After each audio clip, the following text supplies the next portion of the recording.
As we reported earlier, the Nobel Peace Prize was awarded this morning in Oslo, Norway. William Brangham takes a closer look at the winners, two champions of women who have survived sexual violence and the use of rape as a weapon of war. And a warning, descriptions of acts of violence in this story will disturb some viewers. The Norwegian Nobel Committee. The decision to award the prize to an Iraqi survivor of wartime sexual violence and a Congolese doctor who treats such survivors was especially significant given the world's growing awareness of an epidemic of violence against women. We want to send out a message of awareness that women, who constitute half of the population in most communities, actually are used as a weapon of war, and that they need protection, and that the perpetrators have to be prosecuted.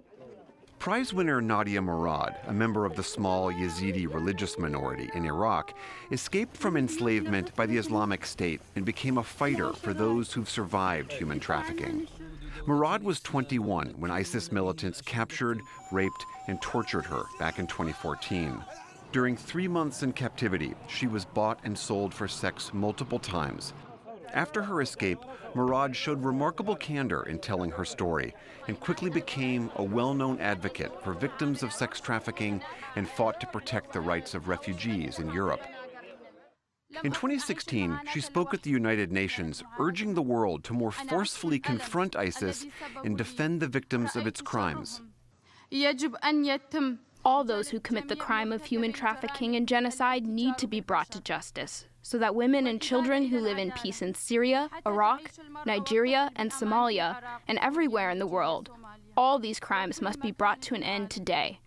That same year, Murad was named the UN's first ambassador for survivors of human trafficking. Now, at the age of 25, Murad has said she hopes to be, quote, the last girl with a story like mine. Last year, NewsHour special correspondent Jane Ferguson traveled to Iraq for a closer look at the plight of women like Murad in the Yazidi community. Ferguson spoke with one woman who had been sold as a slave in neighboring Syria. ISIS families wanted Yazidi old women to clean for them, but not if they came with children. They put my picture and my name on social media as a slave for sale and said I come without children. I told the woman who bought me that I dreamed of going home, and she said, "You will never go home. You will die in my house."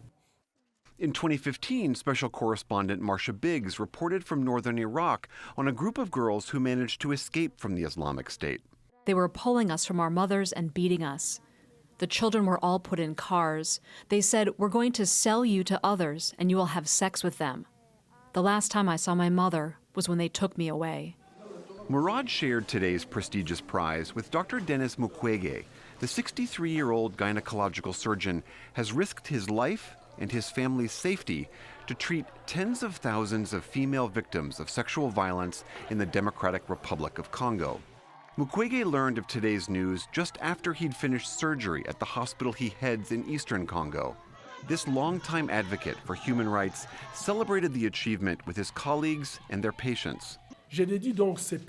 I dedicate this Nobel Peace Prize to the women of all the countries of the world wounded by conflict and confronted by violence every day. Dear survivors around the world, I want to tell you that through this prize, the world is listening to you and refuses indifference. The world refuses to stand immobile before your suffering. In addition to treating victims, Mukwege has spoken out publicly against the Congolese government for turning what he says is a blind eye to the rampant sexual violence in his country, which has flourished amid the DRC's decades-long conflicts. Many of his patients were brutally gang raped. Safi Kungwa is one of them. My problems started with rebels from Rwanda. They grabbed me when I was carrying my twins. My children were holding onto my legs and my husband was standing next to me. The rebels proceeded to rape me in front of my children after they shot my husband. Back in 2011, Dr. Mukwege described the horrific injuries he's witnessed. All